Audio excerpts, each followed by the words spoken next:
এয়া আকাশবাণী তেজপুৰ আৰম্ভ কৰিবলৈ লৈছো আমাৰ অনুষ্ঠান কথা পাতো আহক। শ্ৰোতাসকল, অনুষ্ঠানত আজি আমাৰ সৈতে আছে অসমৰ এগৰাকী জনপ্ৰিয় নৃত্যশিল্পী অভিনেত্ৰী। তেখেতে কলাগুৰু বিষ্ণুপ্ৰসাদ ৰাভা, নটসূৰ্য ফণী শৰ্মা, ডক্টৰ ভূপেন হাজৰিকাৰ দৰে পুৰুধা ব্যক্তিসকলৰ সান্নিধ্য লাভ কৰিছে। কেৱল সেয়াই নহয়, তেখেত এগৰাকী ৰাষ্ট্ৰপতি বঁটাপ্ৰাপক কৃতি শিক্ষয়িত্ৰী আৰু বিষ্ণুৰাভা বঁটাপ্ৰাপক সকলোৰে পৰিচিত কৃষ্ণা দাস নাথ বাইদেউ। আজি তেখেত আমাৰ সৈতে আছে। আজি এই অনুষ্ঠানত আমি তেখেতৰ সৈতে কথা পাতিম, তেখেতৰ বিভিন্ন অভিজ্ঞতাৰ বিষয়ে জানিম আৰু সাংস্কৃতিক ক্ষেত্ৰখনত কেনেধৰণে নৱপ্ৰজন্ম জড়িত হৈ পৰিব পাৰে সেই সন্দৰ্ভতো আমি তেখেতৰ পৰা জানিম। বাইদেউ, প্ৰথমে আপোনাক আমাৰ আজিৰ এই অনুষ্ঠানলৈ স্বাগতম জনাইছো। লগতে আপোনাক অশেষ ধন্যবাদ জনাইছো যে আপুনি আপোনাৰ ব্যস্ততাপূৰ্ণ সময়ৰ পৰা কিছু সময় আমাৰ শ্ৰোতাসকলক দিয়াৰ বাবে। নমস্কাৰ, মই আপোনালোক সকলোকে মোৰ আন্তৰিক ধন্যবাদ জনাইছো। আপোনাৰ বিষয়ে মই বহলাই ক'ব নিশ্চয়কৈ প্ৰয়োজন নাই। আমাৰ শ্ৰোতাসকলক সকলোৰে বাবে আপুনি পৰিচিত। আপুনি এগৰাকী নৃত্যশিল্পী, আপুনি এগৰাকী অভিনেত্ৰী, আপুনি এগৰাকী শিক্ষয়িত্ৰী। প্ৰথমে কিন্তু আমি আপোনাৰ পৰা জানিব বিচাৰিম কেনেধৰণে আপোনাৰ ধাউতি জন্মিল নৃত্যৰ প্ৰতি। মই ক'বলৈ গ'লে মোৰ মা তেজপুৰৰ প্ৰথম নৃত্যশিল্পী আছিল। সেই নৃত্যশিল্পীসকলৰ ভিতৰত মায়ে মোক 5 বছৰ বয়সতে, তেতিয়াৰ সেই পাম দিয়া গ্ৰামোফোন আছিল নহয়, এই পাম দিয়া গ্ৰামোফোনত মোক নাচ শিকাইছিল হাতত ধৰি ধৰি। তেনেকে মোৰ আৰম্ভণি হৈছিল। আৰু মোৰ দেউতা তেওঁ চৰকাৰী চাকৰি আছিল, মুখ্য দণ্ডাধীশ আছিল। তেওঁ এইখন চহৰৰ পৰা সিখন চহৰলৈ বদলি হৈ ফুৰে, গতিকে আমিও ঘূৰি ফুৰিব লাগে দেউতাৰ লগত। মোৰ যেতিয়া 5 বছৰ 6 বছৰ বয়স, আমি তেতিয়াৰ দিনৰ মিকিৰ পাহাৰ, এতিয়া কাৰ্বি আলং, তাত আমি আছিলোঁ। আৰু তাত যিখন বুনিয়াদী বিদ্যালয় আছিল সেইখনত মোক কমানত ভৰ্তি কৰি দিয়া হৈছিল। আৰু তাতে এবাৰ কি হ'ল, বাৰ্ষিক অনুষ্ঠান হয় বিদ্যালয়ৰ, তাত জয়মতী নাটকখন মঞ্চস্থ হ'ব আৰু মোক ডালিমীৰ ভাওটো দিয়া হৈছিল। আৰু সেই প্ৰথম সেই 5-6 বছৰ বয়সতে মই ডালিমীৰ ভাওটো ৰূপায়িত কৰিছিলোঁ। মায়ে মোক অভিনয়খিনিও শিকাইছিল আৰু নৃত্যটোও শিকাইছিল, গীতটো গাই গাই। গতিকে সেইদিনাখন সেই নৃত্যৰ অভিনয় চাই তেতিয়াৰ তাৰ যিজন উপায়ুক্ত আছিল, তেখেতে মোক এটা হাৰিকেন লেম্প আৰু 5 টকা উপহাৰ দিছিল। সেয়ে মোৰ প্ৰথম আৰম্ভণি মিকিৰ পাহাৰত। তাৰপিছত আমি মঙললৈ আকৌ দেউতা বদলি হ'ল, তাতো গ'লোঁ। তাতো প্ৰাইমেৰী স্কুলত মই খমানত পঢ়িলোঁ। খমানত পঢ়িবলৈ নাপালোঁ। বছৰিকা পৰীক্ষাত মই প্ৰথম হোৱাৰ কাৰণে মোক 3য় মানত হেডমিষ্ট্ৰেছ সাবিত্ৰী দাস বাইদেৱে ভৰ্তি কৰাই দিলে। গতিকে মই সেই 3য় মানতেই গৈয়ে এখন বাৰ্ষিক উৎসৱ পালোঁ স্কুলৰ। গতিকে তাত সতী বইলা নাটকখন হ'ব, তাত মোক বেউলা চৰিত্ৰটো দিলে। গতিকে সেই নৃত্যৰ অভিনয় সকলোৱে ভাল পালে, মোক প্ৰথম পুৰস্কাৰো দিলে। গতিকে তেনেকৈ আৰম্ভণি হৈছে। তেতিয়া সেই সময়ত এৰাবাটৰ সুৰ ছবিখন মুক্তি হৈছিলে।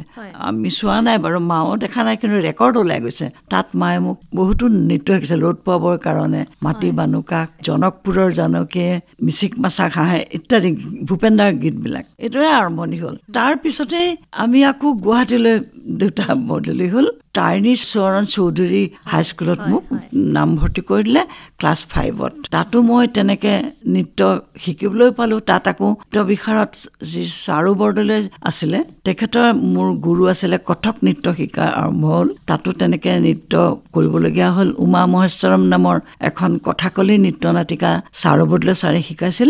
মোক সেই উমাৰ ভাওটি দিছিল। আৰু সেই তেতিয়া যথেষ্টখিনি সুনাম অৰ্জন কৰি সকলোৰে মৰম আশীৰ্বাদ পাইছিলোঁ।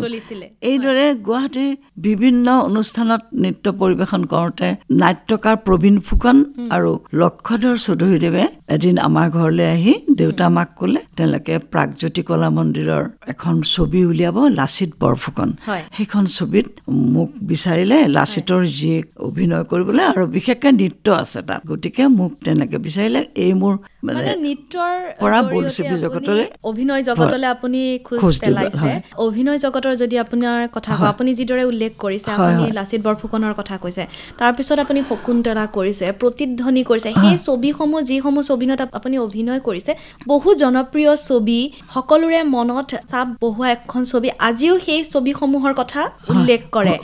সেই ছবিত অভিনয় কৰাৰ যিটো আপোনাৰ সুযোগ, আপুনি লাচিত বৰফুকনৰ কথা ক'লে, তাৰপিছত কেনেধৰণে শকুন্তলা, কেনেধৰণে প্ৰতিধ্বনি? মই মানে কি হ'ল, গুৱাহাটীৰ বিভিন্ন অনুষ্ঠানত নৃত্য পৰিৱেশন কৰিব লগা হয়। তেতিয়া এবাৰ কি হ'ল, গুৱাহাটীৰ কুমাৰ ভাস্কৰ নাট্য মন্দিৰত এখন সাংস্কৃতিক অনুষ্ঠান হ'ব, জয়ন্ত হাজৰিকাহঁতে গীত গাব। তাত মোক এটা নৃত্য কৰিবলৈ মানে বিচাৰিলে। মায়ে মোক তেতিয়া মই একদম শ্ৰেণীত পঢ়ো আৰু মোক শকুন্তলা কৰি সজাই কাষত কলহ দি এটা নৃত্য শিকালে।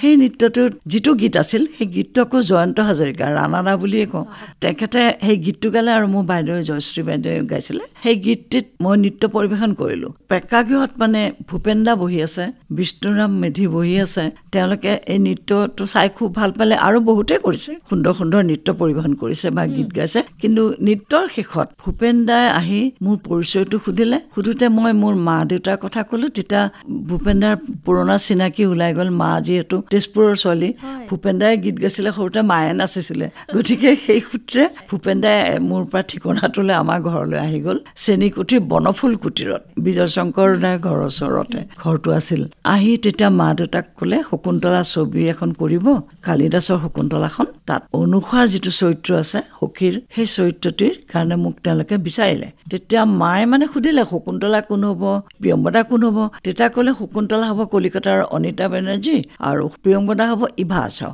তেতিয়া মায়ে ক'লে তেওঁলোক ইমান ডাঙৰ ডাঙৰ, আৰু তেতিয়া ইভা বাইদেউ তেতিয়া BA পাছ কৰি উঠিছে, বহুত ছবি নায়িকা। আৰু কৈছে তাই দেখোন ইমান সৰু, এতিয়া ক্লাছ 7 or 8 পাবহে, বছৰিকা দিম আৰু তেতিয়া ভূপেন দাই ক'লে নাই এইটো চিন্তা কৰিব নালাগে, মই তাইৰ ৰোলটো বিশেষ ধৰণে সজাই দিম। আৰু কথা হ'ল তেনেকৈ মানে কলিকতালৈ যোৱা হ'ল। আৰু কলিকতাত ভূপেন দাৰ ঘৰতে মোক ৰাখে, কাৰণ ভূপেন দাৰ বৌ পত্নী প্ৰিয়ম হাজৰিকা বৌ আছে, ভূপেন দাৰ গায়িকা ভগ্নী কবিতা হাজৰিকা ৰ'জ বাইদেউ, তেওঁ তাতে ইউনিভাৰ্চিটিত পঢ়ি আছে। গতিকে ভূপেন দাৰ ঘৰতে থাকোঁ, শ্বুটিং কৰোঁ। এই ভূপেন দাৰ শকুন্তলাটোৱে মোৰ আৰম্ভণি হ'ল। গীতবিলাকো বৰ ধুনীয়া আছিলে। নৱমল্লিকাৰে হেঁপাহ জানো পলাব, মালিনী নৈতে ৰূপচাই, এই গীতটিত মোক নৃত্য কৰিবলৈ দিছে। তেতিয়া আকৌ কোৰিঅ'গ্ৰাফাৰ নাই, নিজে নাচিব দিয়ে, বজাই দিয়ে গীতটো, লগে লগে নাচা বুলি কয়, কেমেৰা অন কৰে, নাচিলোঁ। তাৰপিছত প্ৰথম পহৰাতি ফুলি আছিল চম্পা, সেই গীতটো মোৰ লিপছত আছিল ইভা বাইদেউৰ মোৰ। তেনেকৈ সেই ছবিৰ পিছতে ভূপেন দা আকৌ এইখন ছবি কৰিলে, পাহাৰ ভৈয়াম মৈত্ৰীমূলক প্ৰতিধ্বনি ছবি, যিখন ইক' বুলি কয়, মানিক ৰাইটেঙৰ খাচীয়া ষ্টৰী। তাৰ পৰা ভূপেন দাই অসমীয়া স্ক্ৰিপ্ট কৰি প্ৰতিধ্বনি নাম দিলে। আৰু মই হ'লো লিয়েন মাৰ্কাৰ সৰু ভনী স্নিথিয়েং। তেতিয়াতো আমাৰ জ্যোতি চিত্ৰবন নাই, আমি শ্বুটিং কৰিবলৈ সদায় কলিকতালৈ যাব লাগে, বিশেষকৈ ইনডোৰ শ্বুটিংবিলাক। আউটডোৰবিলাক অসমতে হয়, কিন্তু ইনডোৰৰ কাৰণে আমি কলিকতালৈ যাব লাগে, প্ৰায় এমাহ যাব লাগে, থাকিব লাগিব। গতিকে ভূপেন দাই সেইকাৰণে সদায় মোৰ গৰ্ভবন্ধ বা মোৰ বছৰিকা পৰীক্ষাৰ পিছত মোৰ শ্বুটিংবিলাক ৰাখে। তেতিয়া এতিয়াৰ নিচিনা নহয় আৰু চব একেলগে শ্বুটিং কৰিব লাগিব, একেলগে থাকিব লাগিব, একেলগে আহিব লাগিব, ভাগ ভাগ নাই আৰু। গতিকে এমাহ থাকোঁ। সেই এমাহ থাকোঁতে ভূপেন দা বা প্ৰিয়ম্বৌ ৰ'জ বাইদেউৰ ঘৰৰ মই এগৰাকী সদস্যৰ নিচিনাই হৈ গ'লোঁ। আৰু বিষ্ণুৰাভাক তেতিয়া মই খুব ভালকৈ পালোঁ। তেখেতৰ লগতে মোৰ বহুখিনি অভিনয় আছে, মানে অভিনয় সূত্ৰে তেওঁ মোৰ ভিন্ন হয় আৰু মই তেওঁৰ খুলখালী হওঁ। সেইকাৰণে তেওঁ মোক মাতে খুলখালী বুলি আৰু মই তেওঁক মাতো ভিনিহি বুলি। আৰু সদায় সেইটো সম্পৰ্কে আমাৰ চিৰদিনলৈ থাকি গ'ল। আৰু এইদৰে ভূপেন দাৰ ছবিত আহি গ'লোঁ। তাৰপিছত লটি ঘটি চিকমিক বিজুলী ছবিবিলাক কৰি গ'লোঁ। আৰু তাৰপিছত এইদৰে কৰি কৰি আহি আছোঁ। আৰু আনখন ছবিত আগবাঢ়ি গ'ল আপোনাৰ অভিনয় যাত্ৰা এনেধৰণে, আৰু আপুনি লাহে লাহে জনপ্ৰিয় হৈ পৰিল সকলোৰে মাজত। আৰু এটা কথা ক'ব লাগিব, যি ধৰণে আপুনি কৈছে ইভা বাইদেউৰ আপুনি সান্নিধ্য লাভ কৰিছে, ভূপেন হাজৰিকাৰ আপুনি সান্নিধ্য লাভ কৰিছে, তেনে শিল্পীসকলৰ পৰা আপুনি বহু কথা আচলতে শিকিব পাৰিছে, অভিনয় জগতৰ বহু কথা আপুনি শিকিব পাৰিছে, নহয় জানো? বাইদেউ আপুনি কৈ গৈছে কিদৰে আপুনি অভিনয় জগতত খোজ পেলালে। কলাগুৰু বিষ্ণু ৰাভা, নটসূৰ্য ফণী শৰ্মা, ডক্টৰ ভূপেন হাজৰিকাৰ দৰে পুৰুধা ব্যক্তিসকলৰ সান্নিধ্য আপুনি যিহেতু লাভ কৰিছে, এই সন্দৰ্ভত আপুনি কি ক'ব? কেনেধৰণৰ অনুভৱ তেওঁলোকৰ লগত সান্নিধ্য পাই, কি শিকিছিল তেওঁলোকৰ পৰাই? ভূপেন দাৰ কথা ক'বলৈ গ'লেতো বহুতেই ক'ব লাগিব। ভূপেন দা মানে সদায় সময়ৰ লগত খোজ কাঢ়ে। তেওঁৰ প্ৰতিটো কথাই মানে সময়মতেই হ'ব লাগিব। গীত এটাই যদি ৰেকৰ্ডিং কৰে, সেই সময়ত যদি শেষ নহয়, ভূপেন দাৰ কিন্তু খং উঠে। তাৰপিছত যেতিয়া সুন্দৰকৈ পৰিৱেশন কৰি দিয়ে গীতটো, তেতিয়া ভূপেন দাই অতি আনন্দিত হয়, মানে এনেকৈ আশীৰ্বাদ দিয়ে, সঁচাকৈ ভাল লাগি যায়। এতিয়া তেনেদৰে মই ক'বলৈ গ'লে বিষ্ণু ৰাভাই সদায় এটা কথাই কৈছিল, কলা সংস্কৃতিৰ ওপৰতে কৈছিল যে মানুহে খাবৰ বাবে, পিন্ধিবৰ বাবে, মূৰটো গুজিবৰ বাবে যিয়ে কৰে সেয়ে আচলতে কলা সংস্কৃতি। তেওঁলোকে বহুত ধুনীয়া কথা কিছুমান কয়, যিবিলাক আমাৰ কাৰণে বাণী হিচাপে ৰৈ যায়। ফণী শৰ্মা তেখেত এনেকুৱা এজন ব্যক্তি, এনেকুৱা এগৰাকী শিল্পী, যিগৰাকীয়ে সময়ক যদি নেওচা কৰে, সেই শিল্পীক কেতিয়াও তেওঁ ক্ষমা নকৰে। সময় তেওঁ সদায় আগত। আৰু সেই সময়ত দৰ্শকেও জানিছিল যে ফণী শৰ্মাৰ নাটকৰ আৰকাবোৰ ঠিক সময়তে উঠিব, ঠিক সময়তে পৰিব। সময়ক সদায় তেওঁ মুকুতা বুলি তেওঁ গণ্য কৰি এই কথাষাৰ ভূপেন দাকে কৈছিল আৰু সেই গীতেই লিখি পেলালে ভূপেন দাই সেইকাৰণে এটি খন যেন মুকুতাৰে ধন এনেকুৱা এজন শিল্পী যিজন শিল্পীয়ে তেওঁৰ ডাঙৰ পুত্ৰ ঢুকালে তেওঁ অভিনয় কৰি আছে আমাৰ লগত মঞ্চত ময়ো আছিলো তেতিয়া সেই সময়ত তেওঁ টেলিগ্ৰামখন পাই টেলিগ্ৰামখন পকেটত থৈ তেওঁ অলপো কান্দা নাই ধুনীয়াকৈ অভিনয় কৰিলে সেই অভিনয় শেষত গৈ তেওঁ গ্ৰীণ ৰুমত যিটো মানে আবেগ তেওঁৰ পুতেকৰ প্ৰতি সেইখিনি তেওঁ সম্পূৰ্ণৰূপে সকলোৰে আগত দাঙি ধৰিলে সেই মুহূৰ্তটো মোৰ এতিয়াও মনত আছে গতিকে সেইবিলাক হ'ল মহান শিল্পী হয় মহান শিল্পী তেওঁলোকে আচলতে নিজৰ অভিনয় নিজৰ শিল্প যি কলা সেই কলাক তেওঁলোকে আগস্থান দিছিলে ভূপেন দা ফণী শৰ্মা বিষ্ণু ৰাভা ৰূপকোঁৱৰ জ্যোতিপ্ৰসাদ আগৰৱালা তেখেতৰ পৰা মই পোৱা নাই তেওঁলোকে আচলতে নিজৰ শিল্প কৰ্মৰ যোগেদিয়ে প্ৰমাণ কৰি থৈ গ'ল যে তেওঁলোক অসমীয়াৰ একোজন সুযোগ্য সন্তান এইখিনি কওঁতে আমি শ্ৰোতাসকলক ক'ব বিচাৰিছো যিহেতু তেওঁলোকে সেই অনুভৱখিনি পাইছে আৰু যিহেতু এতিয়া ফণী শৰ্মাদেৱৰ কথা তেখেতে উল্লেখ কৰিছে বাইদেউ নিজেও আবেগিক হৈ পৰিছে আচলতে সেই সময়ৰ শিল্পী সমাজৰ যি এক বান্ধোন আছিল মৰমৰ তেওঁলোকে শিক্ষাগুৰুসকলৰ পৰা শিকিছিল গুৰু হিচাপে তেওঁলোকক মানি আপোনালোকে শিকিছিল তেওঁলোকৰ দুখে আপোনালোককো কিন্তু কন্দুৱাই পেলাইছিল তেওঁলোকৰ অভিনয় প্ৰতি থকা এই যি মহান ভাৱ সেই ভাৱে কিন্তু আপোনালোকক আজিও কন্দুৱাইছে সেই মুহূৰ্ত মনত পেলাই সঁচাই অতীতৰ যিও আমি আবেগিক হৈ পৰো তেখেতসকল নাই আমি মাতিলেও এতিয়া নাপাম কিন্তু সেই স্মৃতিখিনি আমাৰ মনত ৰৈ গৈছে তেনেকে ইভা আছো এনে এগৰাকী শিল্পী আছিল যিগৰাকীয়ে মানে তেওঁৰ সংলাপ ক'বই নালাগে গ্লিচাৰিন ব্যৱহাৰ কৰিব নালাগে কান্দি তেওঁ ইমান সুন্দৰকে শ্বট দিয়ে তেওঁৰ পৰা সেইটো শিকিলো এটা চিন আছিলে তেনেকুৱা শকুন্তলাৰ বিদায়ৰ চিন ইভা বাইদেৱে ধুনীয়া শ্বট দি দিলে এতিয়া মোৰ যেতিয়া পাল্লা পৰিল ভূপেন দাই কৈছে অনুসোৱা আহা এতিয়া তুমি কান্দিব লাগিব কেমেৰাৰ আগত যেতিয়া মোক ক'লে কান্দিবলৈ মই ভাবিলো মোৰ বহুত দুখ ভাবিবলৈ ধৰিছো কিন্তু মোৰ দেখোন একো দুখেই নাই তেতিয়া ইমান সৰু একোতে মোৰ কান্দো নোলায় ভূপেন দাই খুব শিল্পীক সহযোগ কৰে ভূপেন দাই ক'লে ৰ'বা মই তোমাক কৈ আছো বুলি ভূপেন দাই কেমেৰাৰ বেকত গৈ মানে ইমান ধুনীয়াকে কথাখিনি ক'লে মোৰ চকুৰে তেতিয়া চকু পানী ওলাই গ'ল তেতিয়া ভূপেন দাই খুবেই ভাল পালে আৰু ক'লে যে এতিয়া মধুৰণা সমাপন গতিকে এইখিনি মই আকৌ ইভা আছা বাইদেউৰ পৰা অকমান শিকিলো আচলতে চৰিত্ৰটো আপোনাৰ ভিতৰত সোমাই পৰিছে তেতিয়া সেই আবেগ সেই চকুলো আপোনাৰ চকুৰ পৰা নিজে নিজে বৈ আহিছে নহয় জানো প্ৰতিগৰাকী অভিনেতা অভিনেত্ৰীয়ে যেতিয়ালৈকে সেই চৰিত্ৰটো নিজৰ মনত সোমাই নলয় নিজে সেই চৰিত্ৰটোত সোমাই নপৰে তেতিয়ালৈকে সেই চৰিত্ৰটো আচলতে ফুটি নুঠে সেয়া এক অভিজ্ঞতা আপুনি ভূপেন হাজৰিকা দেৱৰ পৰা পালে ইভা বাইদেউৰ পৰা আপুনি পালে ফণী শৰ্মাৰ পৰা সময়ৰ কথা কয় সময়ত যদি আহি নাপাওঁ মানে তেওঁ কিমান বেয়া পায় তেখেতক মই এবাৰ দিগদাৰ দিছিলো অলপ বাৰু তাৰমানে লক্ষী পূজাৰ নাটক কৰিব লাগে দুৰ্গা পূজাত যিখন নাটক কৰিলো নৱমীত সেইখন নাটক আকৌ লক্ষী পূজাত হয় এইখন আছিলে এমুঠি চাউল তেতিয়া মইতো ক'লো মামা মই নকৰো মা ঘৰত পূজা কৰে মই পূজা চাব যাম পূজা খাব যাম তেতিয়া ক্লাছ 10ত পঢ়ো কৈছে নালাগে তোক দেৰিকৈ আহিবি সাজ পোছাক কৰি আহিবি মাক পিন্ধাই দিব ক'বা 9:30 আৰম্ভ তুমি 8:30 আহিবা তা ময়ো এতিয়া মায়ে ঘৰত যেতিয়া পূজা সম্পূৰ্ণ কৰি গ'ল মামা মাহীহঁত আহি পেলাই মোক পূজা চাবলৈ লৈ গ'ল যাওঁতে হঠাৎ দেখিলো 9:15 হ'ল ঘড়ীত ইমান ভয় লাগিছে মামাই মোক চাইকেলেৰে উঠাই আনি গ্ৰীণ ৰুম পোৱাই দিলে কৈছে তই পাৰ্চেণ্টটো কৈ থাক বাকী ড্ৰেছৰ হেৰিটো মই লৈ আহিম গৈ পেলাই বলিনো মায়ে মই যে আহি পোৱা নাই ইফালৰ পৰা সিফালে গৈছে সিফালে চটফটাই আছে একো ক'বও নোৱাৰে কৈছে আজিলৈকে ফণী শৰ্মা কোনেওতো আৰ কাপোৰ উঠোৱাত দেৰি কৰা নাই সেই অকণমান ছোৱালীজনী মোক ৰখাই দিলে তাৰপিছত গৈ পেলাই মই লাহেকৈ মামা বুলি থিয় দিলোঁ চালে লগে লগে চিন বুলি কয় স্ক্ৰীণখন চিন উঠাব দিলে চিন লগে লগে চিন আৰম্ভ হ'ল ফাৰ্ষ্ট চিনটোতে মোৰ আছিলে ত মামাৰ লগতে চিন আছিলে খুব সুন্দৰকৈ চিন হ'ল মোৰ গোটেই নাটকখনেই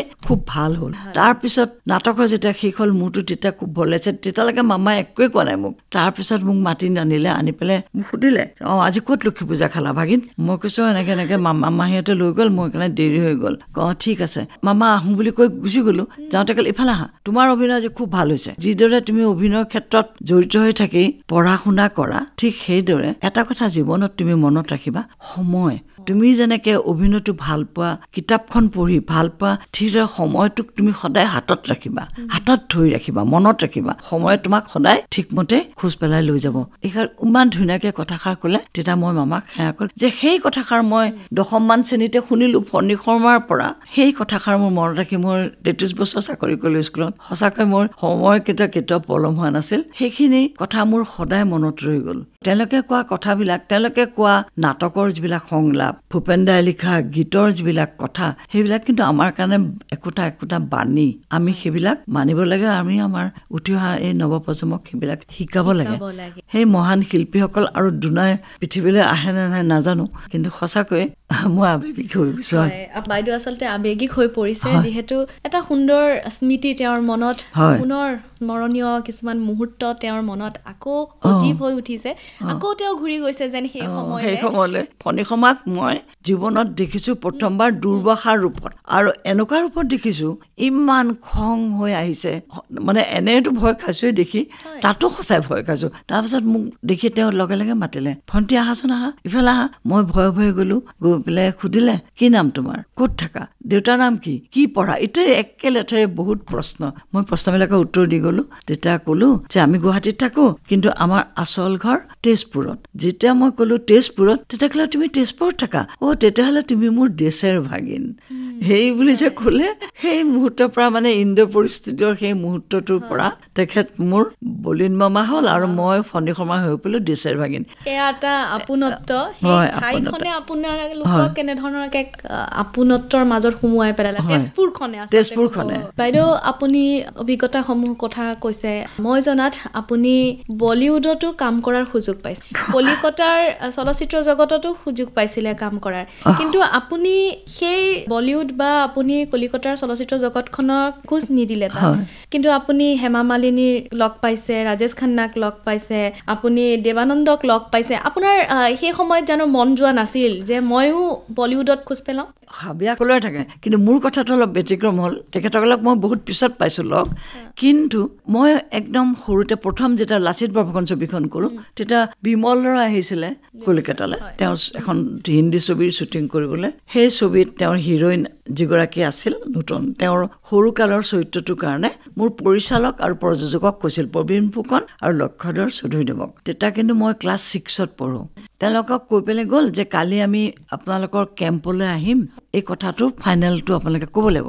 ৰাতি মোক ফণী শৰ্মা আৰু লক্ষ্যধৰ চৌধুৰীদেৱে ক'লে যে কৃষ্ণা, কালি এনেকৈ বম্বেৰ পৰা দুগৰাকী প্ৰডিউচাৰ আৰু এনেকৈ কেমেৰামেন আহিছে, তোমাক বম্বেলৈ লৈ যাব কৈছে। মই কৈছোঁ কিয়? ভবাই নাই, তেতিয়া বহুত সৰুটো, যে তেওঁলোকে এখন ছবি কৰিব, তাত তুমি যাব লাগিব বম্বেত, আৰু এতিয়া তুমি ক্লাছ 6ত পঢ়ি আছা, গতিকে তুমি যদি এতিয়াই বম্বেলৈ যাব লগা হয়, তোমাৰতো লিখা পঢ়া ধোঁৱা চাঙত উঠিব, গতিকে তুমি কালি তেওঁলোক আহিলে লুকাই থাকিবা।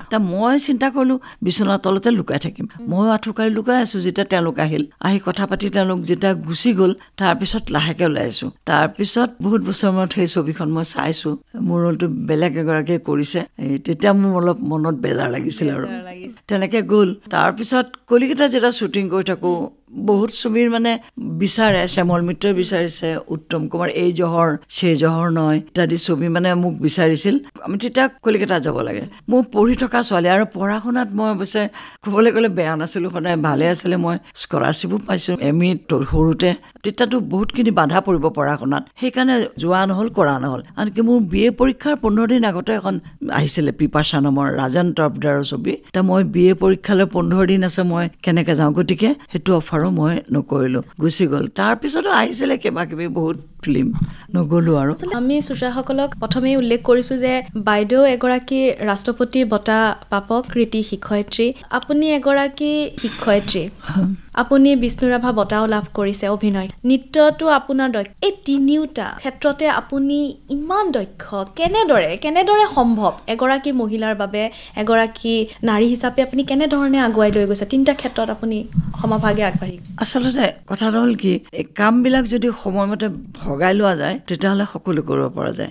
স্কুলৰ সময়ত মই স্কুললৈ গ'লোঁ, আৰু যেতিয়া মোৰ নৃত্যৰ আখৰা থাকে, সেই সময়তো মই সময় বান্ধি লওঁ, সেইখিনি সময়ৰ পৰা সেইখিনি সময়লৈ মই নৃত্যৰ চৰ্চা কৰিম বা নৃত্য শিকাম, তেনেকৈ সময় বান্ধি লওঁ। আৰু আন কিবা কাম থাকিলে তাৰ মাজত উলিয়াই লওঁ। আৰু মই আমাৰ তেজপুৰ চৰকাৰী উচ্চতৰ মাধ্যমিক বহুমুখী কন্যা বিদ্যালয়ত মই ছাত্ৰীও আছিলোঁ 10ম 11শ শ্ৰেণীৰ। তাৰপিছত মই তাতে শিক্ষকতা কৰিছোঁ 74 চনৰ পৰা 33 বছৰ কাল মই মানে তাত শিক্ষকতা কৰিছিলোঁ। সমাজবিদ্যা আৰু অসমীয়া বিশেষকৈ মই পঢ়াইছিলোঁ। পাঠ্যক্ৰমৰ উপৰিও মই তেওঁলোকক বিশেষকৈ যেতিয়া আমাৰ কিছু সাংস্কৃতিক পৰিৱেশ হয় মোক দায়িত্ব দিয়ে, তেতিয়া মই সেই দায়িত্ব পালন কৰোঁ। নৃত্য বিভাগটো মই চলাওঁ।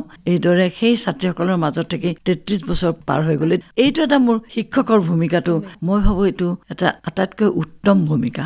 বাইদেউ, এইখিনিতে আপোনাক এটি ব্যক্তিগত প্ৰশ্ন কৰোঁ। সকলোৱে কয় এজন সফল পুৰুষৰ আঁৰত এগৰাকী মহিলা থাকে। আপোনাৰ স্বামী সকলোৰে পৰিচিত অভিনেতা অৰুণ নাথ। তিনিওটা ক্ষেত্ৰত যি আপোনাৰ দক্ষতা, সেই ক্ষেত্ৰত তেখেতৰ অৰিহণা কিমান? তেখেতৰ অৰিহণা মোৰ এই সাংস্কৃতিক দিশত বহুত আছে। কিয়নো মই ক'বলৈ গ'লে আমি 2 নাটকো কৰিছিলোঁ একেলগে, কেইবাখনো নাটক কৰিছোঁ, আৰু বিয়াৰ পিছত আমি ছবিও কৰিছোঁ 2খন একেলগে, কম সংখ্যক। কিন্তু নৃত্যৰ ক্ষেত্ৰত তেখেতে মোক যথেষ্টখিনি অৰিহণা দিয়ে। মোৰ এইটোৰ অনুৰাগত তেওঁ অনুৰাগী। মই খুব ভাল পাওঁ নৃত্য কৰি, এইটো তেওঁ জানে, আৰু মই নৃত্য চৰ্চা কৰিলে খুবেই ভাল পায়। আৰু কোনোবা এখন নাটকত তেওঁ যদি অভিনয় কৰা নাই, মই যদি কৰিছোঁ, তেওঁ তেতিয়া মোক থৈ আহে, লৈ আহে, আৰু ইফালে পাকঘৰতো তেওঁ অকণমান মোক সহায় কৰি দিয়ে। তাই অভিনয় কৰি আছে, ৰিহাৰ্চেলৰ পৰা আহিব, মই এইখিনি আগবঢ়াই থওঁ। গতিকে এইখিনি ক্ষেত্ৰত আমাৰ কোনোদিনেই ভুল বুজাবুজি হোৱা নাই। গতিকে সেই ক্ষেত্ৰত মই লাকি বুলি ক'ম। আচলতে কেৱল এগৰাকী মহিলাই নাথাকে সফল পুৰুষৰ আঁৰত, এগৰাকী সফল মহিলাৰ আঁৰত কিন্তু এজন পুৰুষো থাকে। আচলতে দুয়োজনৰ যি এই বান্ধোন, দুয়োজনৰ যি মনৰ মিলন, আৰু তেওঁলোকৰ যিটো এটা আমি ছাপোৰ্ট বুলি ক'ব লাগিব ইজনে সিজনৰ প্ৰতি, সেয়াহে আচলতে এখন সুখৰ সংসাৰ বা আপোনাৰ কেৰিয়াৰৰ ক্ষেত্ৰতো আগবাঢ়ি যাব পাৰি, নহয় জানো বাইদেউ? আৰু সেয়া এটা সুন্দৰ উদাহৰণ যদি আমি ক'ব বিচাৰোঁ তেনেহ'লে কৃষ্ণা বাইদেউ আৰু অৰুণ ছাৰ। বাইদেউ, আপুনি ভ্ৰাম্যমাণ থিয়েটাৰতো অভিনয় কৰিছে। ভ্ৰাম্যমাণ থিয়েটাৰৰ অভিনয় আৰু এখন চিনেমাত অভিনয়, তাৰ মাজত নিশ্চয়কৈ পাৰ্থক্য আছে। আপুনি কি ভাবে এই দুয়োটাৰ মাজতে কেনেধৰণৰ পাৰ্থক্য আছে? কি অনুভৱ আপোনাৰ? 1994 আৰু 95 চনত আমি শংকৰদেৱ থিয়েটাৰত আছিলোঁ, দুয়ো একেলগে আছিলোঁ। ভ্ৰাম্যমাণ থিয়েটাৰ আৰু ছবিৰ দুটাৰ পাৰ্থক্যটো এইটো, ছবিত অভিনয় কৰিবলৈ মোৰ মতে অলপ সহজ যেন লাগে। এইকাৰণে তোমাৰ কিবা এটা ভুল হ'ল অভিনয়ত, কাট কৰি পৰিচালকে আকৌ পুনৰ ল'ব পাৰিব। কিন্তু নাটকত অভিনয় কৰিলে বা ভ্ৰাম্যমাণ থিয়েটাৰত যেতিয়া অভিনয়টো কৰোঁ, সেইটো যিটো কৰিলোঁ কৰিয়ে যাব লাগে। কিন্তু মই তাৰ মাজতে কওঁ যে ভ্ৰাম্যমাণ থিয়েটাৰত অভিনয় কৰি কিন্তু মই বহুত কৃতাৰ্থ হৈছোঁ। কিয়নো মই হয়তো কেতিয়াবা সুদূৰ বিদেশলৈও যাব পাৰিম, কিন্তু ভ্ৰাম্যমাণ থিয়েটাৰত অভিনয় কৰোঁতে যিবিলাক গাঁৱৰ ভিতৰত অভিনয় কৰিছিলোঁ, য'ত লাইট নাই, ইলেক্ট্ৰিচিটি নাই, য'ত ধৰক ভাল গা ধোৱা ঘৰৰো ব্যৱস্থা নাই, তেনেকুৱা হেৰিত অভিনয় কৰিছোঁ। কিন্তু তাত যিখিনি মানুহৰ মৰম পাইছোঁ, একেবাৰে নিভাঁজ মৰম, কোনো কৃত্ৰিমতা নাই। সেই গাঁওবিলাকৰ সেই মানুহবিলাকৰ মৰম যে পালোঁ, সেইখিনি আমাৰ কাৰণে খুব ডাঙৰ আশীৰ্বাদ যেন লাগিল। হয়তো আমি ভিতৰৰ গাঁওবিলাক আমি নেদেখিলোহেঁতেন। অসমৰ যিমান ধুনীয়া সুন্দৰ সুন্দৰ গাঁও কিছুমান আছে। আৰু ভ্ৰাম্যমাণত অভিনয় কৰি ভালো লাগে, কাৰণ তাত সকলো বেছিভাগ তেওঁলোকে চিনেমাৰ কাৰুকাৰ্যৰে অভিনয় কৰে। আজিকালিতো বহুত উন্নত হ'ল বাৰু, আমি তেতিয়া কৰাত অলপ বেলেগ আছিল, তথাপিতো খুবেই ভাল লাগিছিল। কিন্তু ছবিটো কষ্ট আছে, কাৰণ তুমি এটা ধৰা হাঁহিৰ চিন এটা প্ৰথমে কৰিলা, কান্দোন চিনটো আগতেই কৰিব লগা হ'ল, হাঁহিৰ চিনটো পিছত কৰিব, কিন্তু সেই কণ্টিনিউটিটো তুমি ৰাখিব লাগিব। সেইটো অভিনেতাৰ সেইখিনিৰ এটা যোগ্যতা থাকিবই লাগিব। এজন যোগ্যজনেহে কেমেৰাৰ সন্মুখত কান্দিব, হাঁহিব বা মানুহক হহুৱাব পাৰিব। গতিকে সেইখিনি এটা প্ৰতিভা, সেইটো নিজস্ব থাকিবই লাগিব। এজন পাৰফেক্ট অভিনেতা হ'বলৈ মানুহৰ সেইখিনি গুণ থাকিলেহে কৰিব পাৰিব, সকলোতে, থিয়েটাৰ হওক, ছবিয়ে হওক, সকলো ক্ষেত্ৰতে। বাইদেউ, এতিয়া আমি আহিছোঁ অন্য এটি বিষয়লৈ। যিহেতু আপুনি এগৰাকী লেখিকা, এখন গ্ৰন্থ আপোনাৰ প্ৰকাশ পাইছে, প্ৰতিধ্বনি শুনো মই, সান্নিধ্যৰ সুভাষিত সোঁৱৰণ। আপোনাৰ প্ৰথমখন গ্ৰন্থ, আৰু আপুনি যিসকল ব্যক্তিৰ সান্নিধ্য লাভ কৰিছে সেই বৰেণ্য ব্যক্তিসকলৰ বিষয়ে কিতাপখনত আপুনি উল্লেখ কৰিছে। এই কিতাপখনৰ বিষয়ে অকণমান আমাৰ শ্ৰোতাসকলক ক'ব নেকি? এই কিতাপখন লিখাৰ মোৰ উদ্দেশ্যটো হ'ল কি, যে মই বহুকেইজন বৰেণ্য মহান শিল্পীক লগ পালোঁ জীৱনত। তেওঁলোকৰ যেতিয়া স্মৃতিচাৰণ সভাবিলাক হয়, তেতিয়া মোক বহুতে বিচাৰে যে আপুনি দুআষাৰ কওক ফণী শৰ্মাৰ বিষয়ে, আপুনি ভূপেন্দাৰ বিষয়ে কওক, আপুনি কলাগুৰুৰ বিষয়ে কওক। এনেকৈ মই বহুতো ঠাইত ক'বলগীয়া হয় বা ক'ৰবাত বাতৰি কাকতত লিখিবলগীয়া হয়। আলোচনীত বিচাৰে মোৰ প্ৰবন্ধ, তেওঁলোকৰ ওপৰত কেনেকৈ লগ পাইছিলে বিস্তৃত ইত্যাদি ইত্যাদি। তেতিয়া এইবিলাক কওঁতে কওঁতে মোৰ কেইগৰাকীমান শুভাকাংক্ষীয়ে মোক ক'লে যে এইমান কথাখিনি তুমি যে কৈ আছা, তুমি এই গোটেইখিনি এখন কিতাপৰ আকাৰে লিখি দিয়াচোন, তেতিয়াতো গোটেই কথাবিলাক থাকি যাব, এই গোটেই মনৰ যিখিনি স্মৃতি আছে তাত সোমাই যাব। সেইকাৰণে এই কিতাপখন লিখাৰ তেতিয়া মই এটা চিন্তা কৰিলোঁ আৰু মই মোৰ স্বামী অৰুণনাথক ক'লোঁ যে এই কিতাপখন মই লিখিব আৰম্ভ কৰিব লাগে। তেনেতে আহিল আমাৰ দেশত কোভিড, এটা লকডাউন হৈ গ'ল, কোনো কাৰো ঘৰ যাব নোৱাৰে, অকল ঘৰলৈ কোনোৱে আহিব নোৱাৰে, আমি দুজনেই। তেতিয়া চিন্তা কৰি এই সময়খিনিয়ে মোৰ ভাল হ'ব, লিখাৰ কাৰণে কোনো অসুবিধা নহয়। গতিকে মনৰ কথাবিলাক মই লিখি গ'লোঁ। কেনেকৈ মই ভূপেন দাক লগ পাইছিলোঁ, সেই লগ পোৱাৰ মুহূৰ্তখিনি, কেনেকৈ মই বলিন মামাক লগ পাইছিলোঁ, বিষ্ণুৰাভাক লগ পাইছিলোঁ, ইভা আচাক লগ পাইছিলোঁ, বিজয় শংকৰক লগ পাইছিলোঁ, সত্যজিৎ ৰায়ক মই কেনেকৈ লগ পাইছিলোঁ, কেনেকৈ সত্যজিৎ ৰায়ে মোক ছবিৰ কাৰণে বিচাৰিছিল, সেই কথাষাৰো মই তেতিয়া লিখিব পাৰিলোঁ। মায়ে সুধিলে কিমান দিন থাকিব লাগিব, তেওঁ ক'লে দিন নহয় 6 মাহ থাকিব লাগিব। মাক যে মই ছোৱালীক ৰাখিব নোৱাৰোঁ, কলিকতাত থাকিব লাগিব। গতিকে মোৰ কৰা নহ'ল ছবিখন তেতিয়া। গতিকে এইবিলাক কথা মনৰ মাজত আছে। কিন্তু সত্যজিৎ ৰায়ে মোৰ এখন ধুনীয়া ফটো তেওঁৰ ৰাখি থৈ দিলে পাই ভূপেন্দ্ৰৰ পৰা লৈ। মোৰ স্মৃতিখিনি সেই কিতাপখনত সোমোৱাই দিলোঁ। গতিকে সকলোৱে পাওক, মোৰ অনুভৱখিনি বুজক কাৰণেই মই লিখিলোঁ আৰু সেইকাৰণে নাম দিয়া হ'ল প্ৰতিধ্বনি শুনো। মই তেওঁলোকৰ মই প্ৰতিধ্বনি শুনো। আজি এই যে কথাখিনি তোমাক কৈ আছোঁ, মই যেন শুনি আছোঁ তেওঁলোকৰ কথাবিলাক, শুনো মই সান্নিধ্যৰ সুবাসিত শুনন, সান্নিধ্য তেওঁলোকৰ যিটো এটাচমেণ্ট মই পাইছিলোঁ, সেই সান্নিধ্য সুবাসিত এটা মানে চেণ্টেড অতি সুন্দৰ স্মৃতি সোঁৱৰণ, এইবুলি নামাকৰণ হৈছে কিতাপখনত। দুজনৰ সহায় কৰিছে নামটো দিওঁতে। এনেকৈ কিতাপখন লিখিলোঁ। সুন্দৰ প্ৰয়াস, নিজৰ অভিজ্ঞতাসমূহ এনেধৰণে এখন কিতাপৰ আকাৰত, গ্ৰন্থৰ আকাৰত সাঁচি ৰখাটো। বাইদেউ বহু কথাই পাতিব আছিল, কিন্তু সময় যিহেতু কম, শেষত আপোনাৰ পৰা এটা কথা জানিব বিচাৰোঁ। আজিৰ নৱপ্ৰজন্ম সাংস্কৃতিক ক্ষেত্ৰখনৰ প্ৰতি কিমান আগ্ৰহী আপোনাৰ দৃষ্টিত? বিশেষকৈ যদি আমি ক'ব বিচাৰোঁ তেজপুৰৰ কথা, তেজপুৰৰ নৱপ্ৰজন্মই এই সাংস্কৃতিক ক্ষেত্ৰখনক কেনেধৰণে আঁকোৱালি লৈছে, আপুনি কি দেখিছে? তেজপুৰত এসময়ত খুব সুন্দৰ সুন্দৰ সাংস্কৃতিক অনুষ্ঠান হৈছিল আৰু সুন্দৰ সুন্দৰ নাটক হৈছিল। তেজপুৰ সদায় সাংস্কৃতিক নগৰী বুলি সকলোৱে জানিছিল আৰু আমি সেই সময়ছোৱা আমি পাইছোঁ। এতিয়াও সুন্দৰ সুন্দৰ অনুষ্ঠান হয়, সাংস্কৃতিক পৰিৱেশ হয়, ল'ৰা ছোৱালী গোট খায়, বাণৰঙ্গ মঞ্চতো অতি সুন্দৰ সুন্দৰ নাটকবিলাক হয় আৰু তেওঁলোকৰ পৰিচালনা কৰা, অভিনয় কৰা, সেই নাটকৰে অভিনয়ৰে বাণৰঙ্গ মঞ্চ অসমত জিলিকি থাকিছিল। এতিয়াও আনকি সেই শিল্পীসকলে ৰচনা কৰা নাটক আজিৰ নৱপ্ৰজন্মই অভিনয় কৰে আৰু আকৌ দৰ্শক চাবলৈ আহে সেই পুৰণা নাটকবিলাক। তাৰমানে কিমান এটা মৰ্যাদাপূৰ্ণ। কিন্তু এইটো কথা ঠিক, তেজপুৰৰ সাংস্কৃতিক কেতিয়াও দুষ্কৃতি সোমাব নোৱাৰে, কিয়নো এইখন উষা অনিৰুদ্ধ আৰু চিত্ৰলেখাৰ দেশ। ইয়াত সদায় শিল্পকৰ্ম, সদায় সাধনা, সদায় ওপৰত আছে। গতিকে এতিয়াও নৱপ্ৰজন্মৰ পৰা সুন্দৰ সুন্দৰ শিল্পী ওলাব, প্ৰতিভাৱান শিল্পী ওলাব, আমি আশা ৰাখিছোঁ। আৰু সেইকাৰণে এই নৱপ্ৰজন্মই এটা কথা চিন্তা কৰিব লাগে, যাতে সস্তীয়া জনপ্ৰিয়তাক কেতিয়াও মানে প্ৰাধান্য দিব নালাগে, নিষ্ঠাৰে সকলো কাম কৰি যাব লাগে আৰু সততা থাকিব লাগিব। আৰু সেই কামবিলাক একাগ্ৰতা আৰু ধ্যানেৰে, সৰলতাৰে কৰি যাব লাগিব। কাৰণ শিল্পকৰ্ম এটা বিশেষ সাধনা। এই সাধনাৰ বাট পিছল, তাত পিছলি নপৰি আগবাঢ়ি গৈ লক্ষ্যত উপনীত হ'ব লাগিব। তেওঁলোকে যদি নিজৰ নিষ্ঠাৰে অতি কোনো স্বাৰ্থ নোহোৱাকে এই সংস্কৃতি, কলা সংস্কৃতিক তেওঁলোকে যদি আঁকোৱালি ল'ব পাৰে, তেতিয়া এদিন তেওঁলোকে সেই উন্নতিৰ জখলাত উঠিব পাৰিব আৰু তেওঁলোকৰ নাম ইতিহাসে লৈ থাকিব। শিক্ষা গ্ৰহণটো নৱপ্ৰজন্মই যেতিয়া লয়, খুব ভালদৰে ল'ব লাগিব।